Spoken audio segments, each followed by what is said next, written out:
Okay, good afternoon and welcome to Iyun with Benzion. Today's daf is Kesubos Yadalit number 14. We have an interesting share today. I want to analyze the top of Yudal Amid Aleph. The Gemara, this is based on yesterday's Gemara, where the Gemara brings a case where there's an Aris and Arusa, two people that were engaged, and she came to the Rav Yosef. She said she's pregnant. I guess she looked like she's pregnant, but both the husband and wife, meaning the Aris and the Arusa, they said the wife says I was with him, only with him.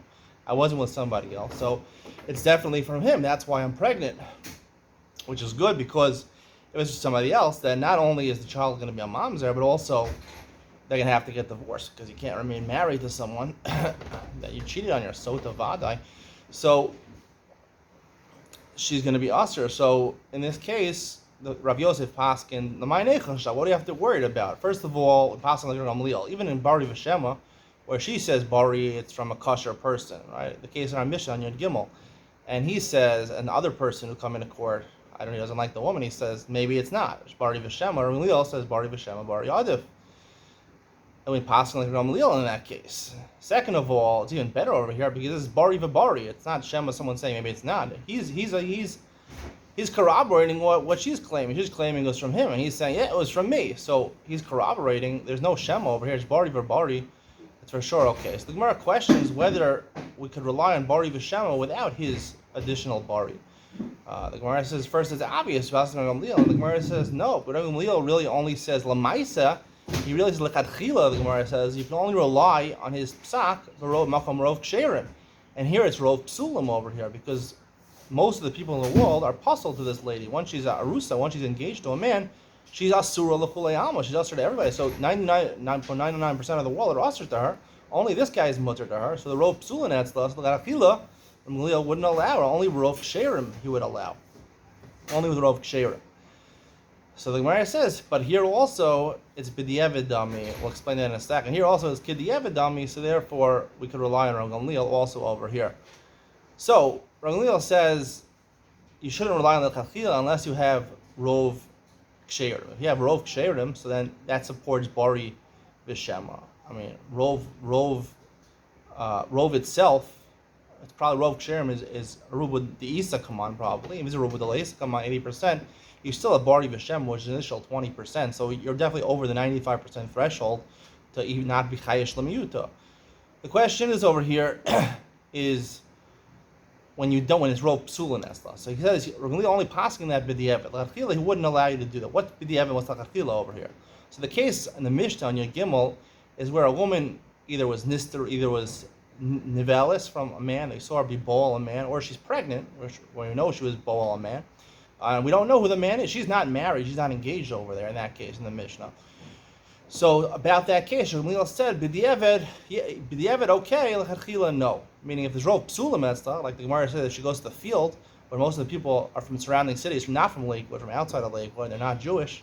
So in that case, Rov Psulim, only B'di'evet. What's B'di'evet? So Rashi explains that our case is like B'di'evet over here because, first of all, if we would assume the child, the woman cheated on her aris, on her fiance, so then they would have to be forced to get divorced, right? So that they're already married. They were married, so b'di'evid, they're already married. So it's after the fact that they were married. We can't engage. We can't ruin that engagement.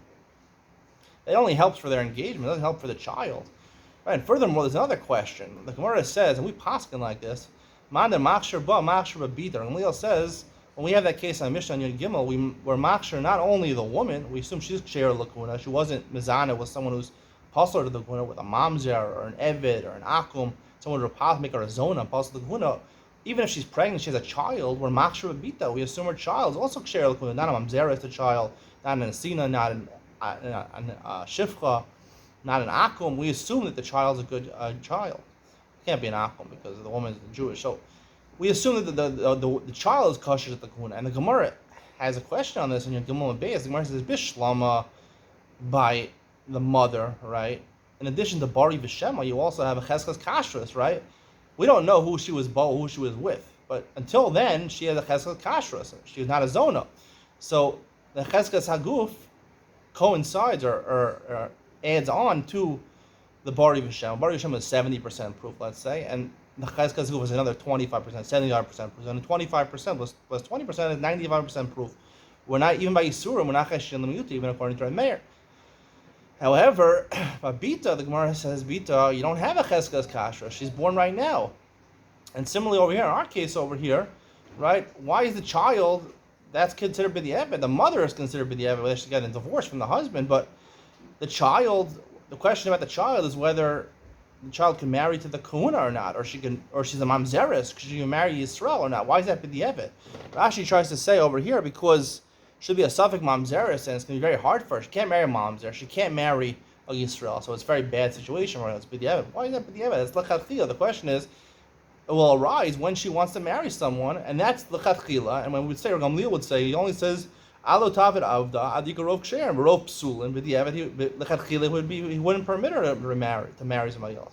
So you're forced to say, when the Gemara said before, Man the Machshava Bita, held that, like the Gemara says over here, that when you paskin on one thing, that has relevance to something else. So I have to paskin on one thing, right? In this case, B'di'evet, I have to paskin on one thing for her, for the mother. She's married to the guy. So therefore, I have to paskin that we can make the assumption that she was Boel or Arus, and therefore the child not a mamzer. One psak leads to the other psak. So B'di'evet, when the word says how B'di'evet, the first question is B'di'evet. The second question is also it's really Chatchila, it's also B'di'evet because you can't palgin on dibura, palgin on psak, right? The psak was, we give up psak. The psak was, it was from the Arus. So the child, the same psak goes for the child. So when it's not, there's two different childs. And also, the Gemara says, Man the Machshava Bita, in the case of Daf Yud Gimel over there, even though she wasn't technically married over there, and it's not exactly B'di'evet over there, but because you're Machshir, again, it's one shiloh over there. There you have, even though it's real psulin and stuff, but you have a Cheskes Haguf over there. You have a Cheskes Haguf, plus you have Bari V'Shema, so that's 95% proof in Lokai Shin L'Miyuta. So once we paskin on the mother, so therefore that same psak has to be the same psak for the child. One psak, you can't make two different psakim for one of the child. That's the child. How the machshava bita, we don't don other mandamers that we judge each question separately. According to us, no la halacha, we don't judge each question separately. The second question is a direct result of the psak in the first question. So if you have psak in the first question, you have legitimacy to give the psak in the first question, either here because b'di'evet, or in the case on Daf Yud Gimel because there's a Cheskes Kasha. So therefore, ultimately, the psak is going to be in the second one that will also go l'kula by the child because it's one psak. We can't differentiate the psak for the mother and the child. Hope you enjoyed today's share. See you in the next one.